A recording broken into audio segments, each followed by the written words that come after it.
c'est Mélie et Mélo, on se retrouve aujourd'hui pour de nouvelles adoptions, celles des mois de juillet et août. Alors pour moi ça va être très rapide puisque j'ai uniquement acheté des BD, moi j'en ai acheté beaucoup, j'ai acheté l'intégrale des Picsou, donc la grande épopée de Picsou.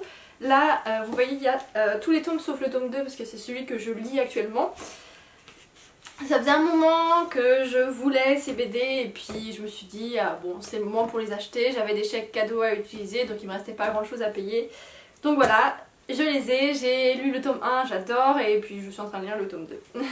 Et en parallèle de ça j'ai quand même fait des emprunts de e-book, c'est tous les e-books pour le Sweetie Gourmet Challenge donc je vais pas vous en reparler puisque ça ferait redite par rapport à nos vidéos sur le Sweetie Gourmet Challenge.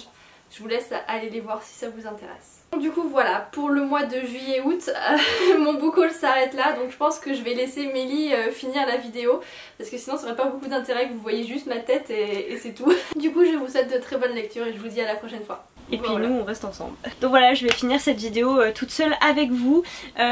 J'ai un peu plus de romans à vous présenter, enfin d'achats en tout cas à vous présenter. Le premier achat que j'ai fait au mois, et le seul d'ailleurs du mois de juillet, je suis fière de moi. Il s'agit du premier tome de la BD Bug de Enki Bilal, BD ou comics, je sais jamais trop. Hein.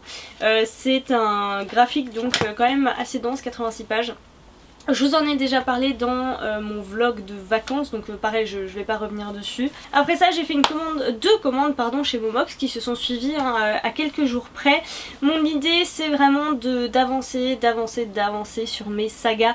Je vous l'ai dit normalement dans un vlog que vous avez vu juste avant, donc voilà je vous montre enfin les romans qui en font partie.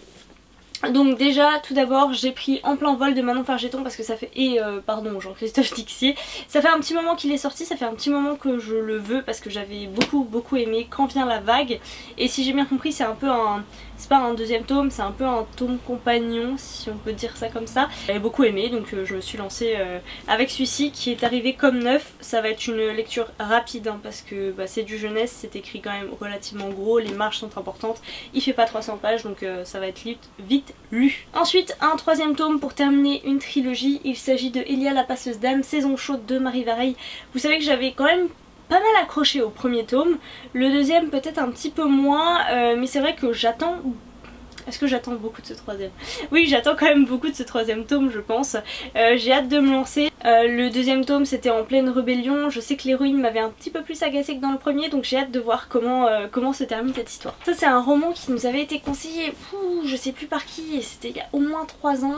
Je m'appelle Budo de Matthew Dix. Le sous-titre c'est Je m'appelle Budo, je suis l'ami imaginaire de Max depuis 5 ans, c'est lui qui m'a inventé, c'est ainsi que je suis née. Il me fait très envie depuis que quelqu'un en a parlé, je crois je crois que c'était Margot Liseuse mais je suis même pas sûre. Mais voilà, c'est un roman qui me faisait très envie de par son titre, de par le sujet des amis imaginaires.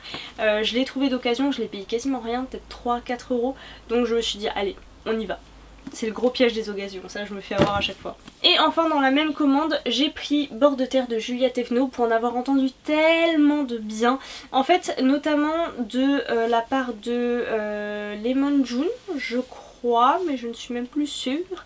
Mais surtout de la part de Steph de Piketty. Alors en soi je ne suis pas sûre d'avoir vu son avis sur ce roman, je ne sais plus, mais ce dont je suis sûre c'est que quand elle a lu La Cité sans vent, elle a dit que c'était le deuxième meilleur jeunesse, enfin genre très haut niveau derrière Bord de terre. Et comme j'ai adoré La Ville sans vent, je me suis dit franchement ça vaut le coup, let's go.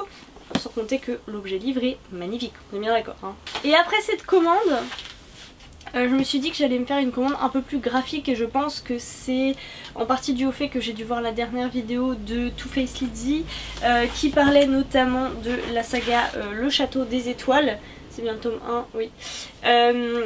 Qui me fait de l'œil depuis longtemps en fait, depuis que je le vois en librairie, parce que bah, j'adore la couverture et ça donne forcément super envie. Après le truc qui me retenait jusque là c'est le fait que ce soit un petit peu, alors pas dans le premier tome mais ça vient par la suite je pense, toute une partie un peu extraterrestre. Moi tout ce qui se passe en dehors de la Terre ça m'intéresse pas spécialement, enfin c'est pas mon gros délire quoi. Mais je me suis laissée tenter parce qu'elle a montré quelques planches qui étaient absolument sublimes. Et je me suis dit let's go, je les ai eu vraiment pas cher dans un état neuf. Je crois que le premier tome je l'ai payé 6 euros, le deuxième tome je l'ai payé 10 euros. Et j'ai fini le premier tome et effectivement les planches sont superbes. Les planches sont superbes. C'est tout à l'aquarelle, c'est des couleurs très douces, très pastel, j'adore. Voilà, donc je pense que bien sûr je lirai la suite, et donc dans la même commande je vous disais j'ai pris le deuxième tome que j'ai hâte de lire et que je pense dévorer ce midi. J'avais aussi très envie de lire le deuxième tome de Bug, hein, de Unky Bilal, et quand j'ai vu qu'il était sur Momox dans un état neuf à 16 €, je me suis dit bon, je gagne 2 € sur un livre neuf, pourquoi pas. Sauf que les gars, je suis dégoûtée. Voilà l'état dans lequel il est arrivé. Je sais pas si vous allez voir, mais là il y a quelqu'un qui a mis du blanco quand même dans la couverture, hein, pour que ça tienne. Alors certes, à l'intérieur il est neuf, hein, il a jamais été ouvert, c'est certain. Mais en attendant, on paye pas 16 € pour recevoir quelque chose dans cet état là, surtout quand sur le site c'est indiqué qu'il est neuf. Donc je me suis un petit peu vénère, c'est à moi de le renvoyer, de payer le timbre pour le renvoyer, donc je suis un peu saoulée. Mais très clairement je vais pas garder une BD dans cet état là. Est-ce que je la lis ou pas avant de la renvoyer, je ne sais même pas. Voilà. Si oui, il faut que je le fasse ce soir, ce serait l'idéal. Et comme j'ai aussi une autre, enfin j'ai plusieurs sagas de BD en cours, hein, mais j'ai notamment Sorceline que j'avais beaucoup aimé l'année dernière, une petite BD, une petite saga jeunesse. Donc là c'est la fille qui aimait les animonstres, donc j'ai hâte de la lire, c'est pareil. Ça pour le coup ça va se lire super vite, hein. Je sais pas combien il doit y avoir, une cinquantaine de pages. Et voilà, j'avais beaucoup aimé le tome 1, donc on est parti. Et enfin, dernier achat dans la même commande, c'est parce que je suis en train de lire Days of Blood and Starlight de Laini Taylor. Vous savez que j'ai adoré le premier tome, et donc comme je suis en plein dans la lecture du deuxième et que j'adore, je me suis dit eh ben let's go, hein, j'achète le troisième. Pareil, je l'ai payé 7 € je pense sur Momox, alors qu'il est dans un état 9-9. Il y a vraiment que pour Bug, hein, que ça a merdé. Donc c'est Dreams of Gods and Monsters, et j'ai vraiment hâte de terminer cette trilogie parce que je passe un moment fantastique à chaque fois. Je trouve l'univers toujours aussi dingue, l'héroïne très sympa, les problématiques cool, donc voilà, j'adore. Je vous ai déjà parlé du tome 1 et j'ai hâte de finir tout ça. Donc voilà, c'est terminé pour ce book haul, j'espère qu'il vous aura plu. Comme d'habitude, n'hésitez pas à nous dire dans les commentaires si vous avez lu certains des romans ou des graphiques qu'on vous a présentés, à nous dire ce que vous en avez pensé, à nous aider à les sortir rapidement, enfin surtout pour moi dans ce cas là, de nos piles à lire. Et puis en attendant une prochaine vidéo, on vous souhaite à toutes et à tous de très belles lectures.